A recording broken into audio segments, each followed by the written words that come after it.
Paulo de Tarso, também conhecido como São Paulo ou o Apóstolo Paulo, nasceu por volta do ano 5 depois do nascimento de Cristo.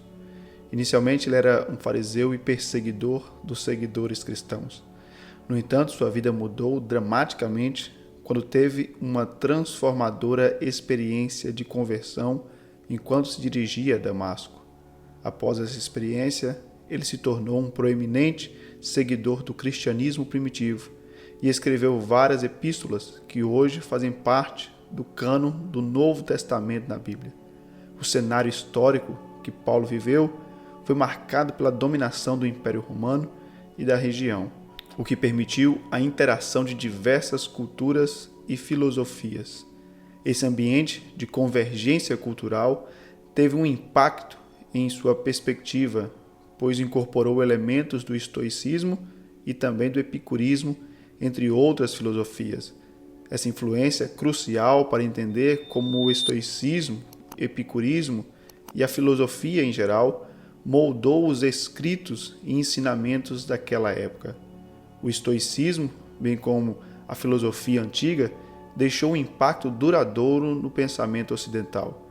Seus princípios centrais incluem a busca pela virtude, o domínio sobre as emoções e a tranquilidade interna, mesmo em face das adversidades. O apóstolo Paulo frequentemente enfatizava a importância de controlar as emoções e buscar a paz interior, independentemente das circunstâncias. Ele via o sofrimento como uma oportunidade de crescimento espiritual e encorajava os cristãos a viverem de maneira virtuosa e a manterem a serenidade. Incorporando ideias da filosofia antiga, Paulo abordou a importância da harmonia com a ordem natural do universo e, com isso, se relacionava com a paz interior. Ao longo das suas cartas, Paulo entrelaçou princípios estoicos, epicuristas e de toda a filosofia dentro da fé cristã, resultado de uma abordagem única para compreender o comportamento humano e a moralidade.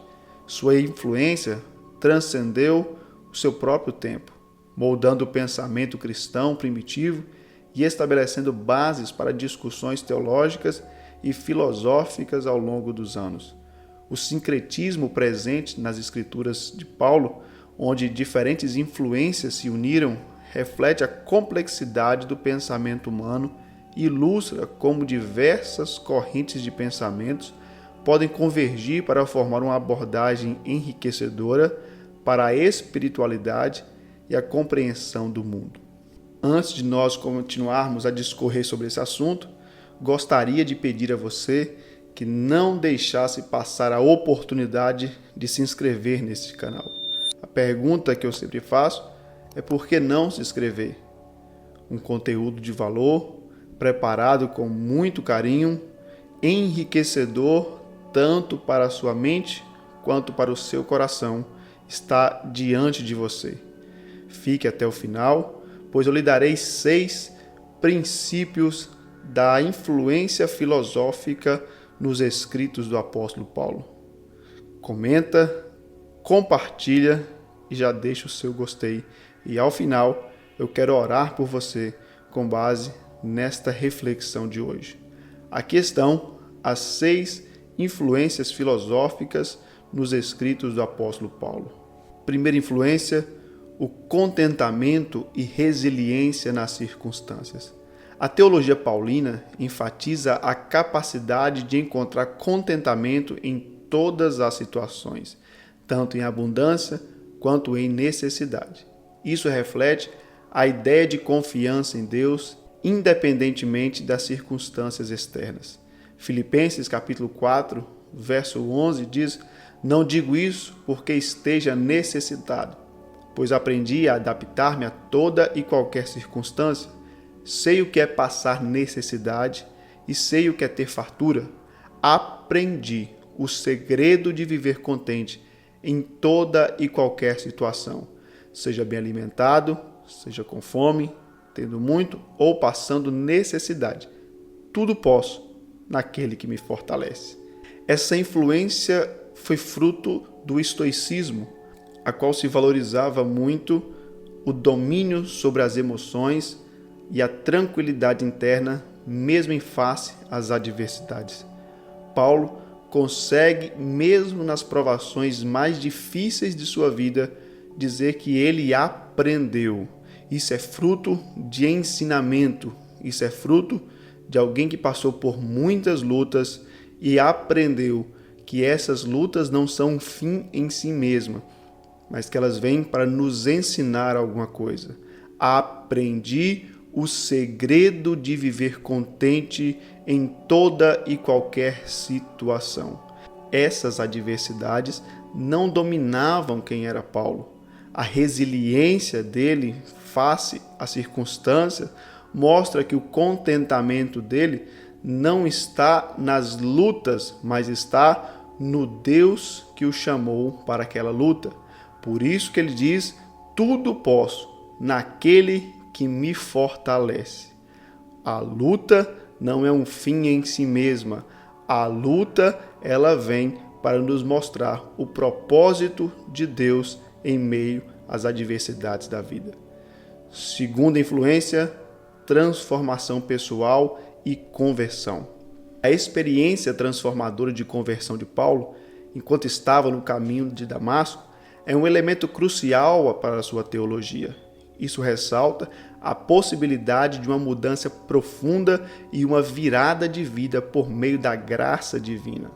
Gálatas capítulo 1, mas Deus, que me separou desde o ventre de minha mãe e me chamou por sua graça, agradou revelar seu Filho em mim, para que eu o pregasse entre os gentios. Paulo, outrora perseguidor da igreja, outrora aquele que trazia muitos males para os do caminho, agora está pregando o mesmo Jesus que ele prendia os seus seguidores. Perceba que a experiência de uma conversão pessoal fala de uma mudança de vida completa, uma mudança de direção. Se o pecado é errar o alvo, a transformação de uma conversão leva essa pessoa de volta para dentro do propósito. Por isso, Paulo diz que Deus agradou revelar o seu Filho nele, por meio de sua infinita graça. Não tem nada a ver com o homem, não tem nada a ver com o quanto sabe ou conhece, mas é graça divina, favor imerecido. É o Deus que decide se revelar na vida de um perdido e um pecador. É uma transformação pessoal e uma conversão completa. Terceira influência, a integração entre o estoicismo e a fé cristã. A teologia de Paulo é enriquecida pela incorporação de elementos do estoicismo e de outras filosofias em sua mensagem cristã. Isso inclui princípios como o controle das emoções e a aceitação das dificuldades e a busca pela virtude que moldam sua abordagem para lidar com a vida e as adversidades.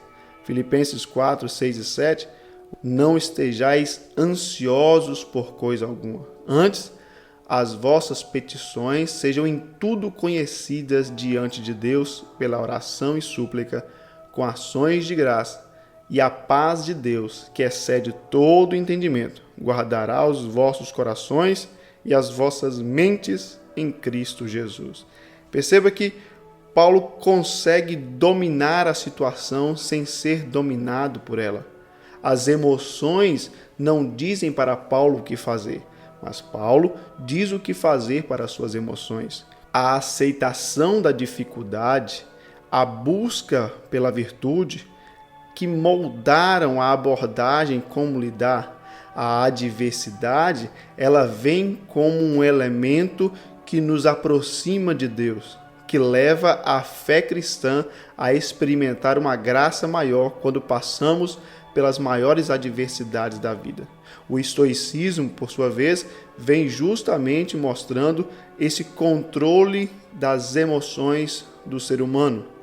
Paulo, por sua vez, vem dizendo que as emoções não devem nos dominar, mas devemos levar todos os nossos pensamentos cativos a Cristo, não andar ansiosos por coisa alguma, porque há uma paz em Deus que excede todo entendimento. Essa paz não está na filosofia, essa paz não está na ciência, essa paz não está na biologia, essa paz está em Deus. E esta paz de Deus excede todo entendimento humano, e é ela que guardará os nossos corações. Não interessa o quanto você sabe ou o quanto você conhece, somente a paz de Deus é quem pode trazer alívio para um coração perturbado em meio às muitas tribulações da vida. Quarta influência, a harmonia com a ordem natural. Romanos capítulo 1, verso 20 diz: pois desde a criação do mundo, os atributos invisíveis de Deus, seu eterno poder e sua natureza divina, têm sido vistos claramente, sendo compreendidos por meio das coisas criadas, de forma que tais homens são indesculpáveis. Paulo diz isso porque ele sabe que todas as coisas estão debaixo do poder de Deus. Paulo diz isso porque ele reconhece que existe um Deus que rege todas as coisas. E a visão de Paulo é justamente mostrar para as pessoas que nunca existiu acidentes, todas as coisas estão no domínio perfeito de Deus. Que Deus, por sua divina graça, revelou todas as coisas para os homens na pessoa do seu Filho Jesus. Que Deus, em sua infinita sabedoria, mostra as evidências da sua natureza divina por meio das coisas criadas pelo próprio Deus. Desta forma, tais homens são indesculpáveis de não conhecer os atributos invisíveis, porque eles são manifestados de forma visível pela natureza de Deus, pela grandeza de Deus e pelo poder de Deus. Quinta influência, resiliência e crescimento espiritual através do sofrimento. A teologia paulina encoraja os crentes a verem o sofrimento como uma oportunidade de crescimento espiritual e de fortalecer a fé.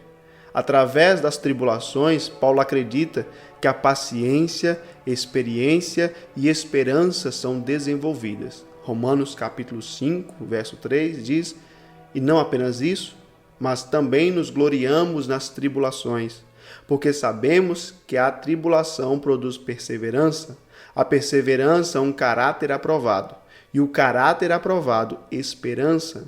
E a esperança não nos decepciona, porque Deus derramou o seu amor em nossos corações, por meio do Espírito Santo que Ele nos concedeu. Em todas as suas cartas, Paulo sempre enfatiza um crescimento através do sofrimento. O sofrimento, mais uma vez, não é um fim em si mesmo. O sofrimento na vida de um cristão não é para fazer desistir, retroceder ou parar. O crescimento na vida de um cristão vem por meio de sofrimento. E o sofrimento na vida de um cristão é justamente para trazer crescimento para o mesmo. Na vida com Deus, todas as tribulações que nós enfrentamos, elas estão produzindo em nós algum fruto. E é este fruto que Paulo dá ênfase, dizendo que as tribulações produzem em nós paciência, experiência e esperança. Todas essas coisas nós obtemos quando passamos por dificuldades de crescimento em nossa vida, quando nós passamos pelas tribulações. O crescimento na vida daqueles que creem em Deus vem por meio das adversidades. Já disse certo ditado que mar calmo nunca fez marinheiro bom. Sexta influência, um sincretismo cultural e teológico. A teologia de Paulo destaca sua habilidade de sintetizar influências culturais, filosóficas, teológicas, diversas em sua mensagem. Ele não apenas adotou elementos do estoicismo, mas também os combinou com sua rica bagagem intelectual e cultural, resultando em uma abordagem única e adaptada que ressoa com públicos variados. Isso evidencia sua capacidade de traduzir conceitos complexos para torná-los relevantes para a audiência cristã. 1 Coríntios capítulo 9, verso 22 diz: fiz-me fraco para com os fracos, com o fim de ganhar os fracos. Fiz-me tudo para com todos, com o fim de, por todos os modos, salvar alguns. Eu quero orar por você, para que você seja uma pessoa levantada por Deus nesse tempo, para influenciar no meio que você vive e não ser influenciado por ele. Senhor Deus, em nome de Jesus, oro pedindo uma bênção especial na área do ensino na vida dessa pessoa. Que a mente dessa pessoa, que o coração dessa pessoa seja cheio da paz de Deus.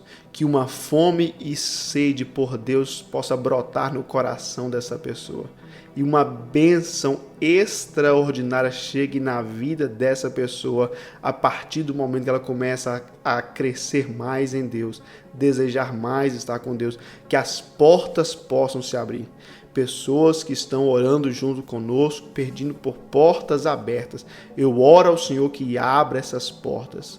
Gente que quer crescer, que quer estudar, abra as portas da universidade para essa pessoa, da faculdade para essa pessoa, que lá onde o Senhor a colocar não seja influenciado pela massa, mas influencie através da pregação da palavra do Senhor, da fiel pregação do Evangelho. Eu oro ao Senhor, levanta homens e mulheres como Paulo nesse tempo, pregadores com muita fome e sede de fazer a vontade do Senhor. É o que eu te peço nesse tempo, dá graça na vida dessa pessoa e traz ao coração e à mente alguém para essa pessoa compartilhar esse vídeo tão importante, para que outros aprendam também. É o meu pedido em nome de Jesus. Amém. Quero pedir mais uma vez a você, por que não se inscrever neste canal? Leve em conta tudo isso, que o Senhor te abençoe poderosamente. Compartilhe essa mensagem nos seus grupos de WhatsApp, no seu status de WhatsApp, para uma pessoa querida, para os seus contatos, e que você possa ser muito abençoado nesse dia. Vou deixar de sugestão uma próxima mensagem para que você possa ouvir e aprender cada vez mais, crescer tanto no conhecimento quanto na graça de Deus. Que o Senhor te abençoe e nos vemos no nosso próximo encontro.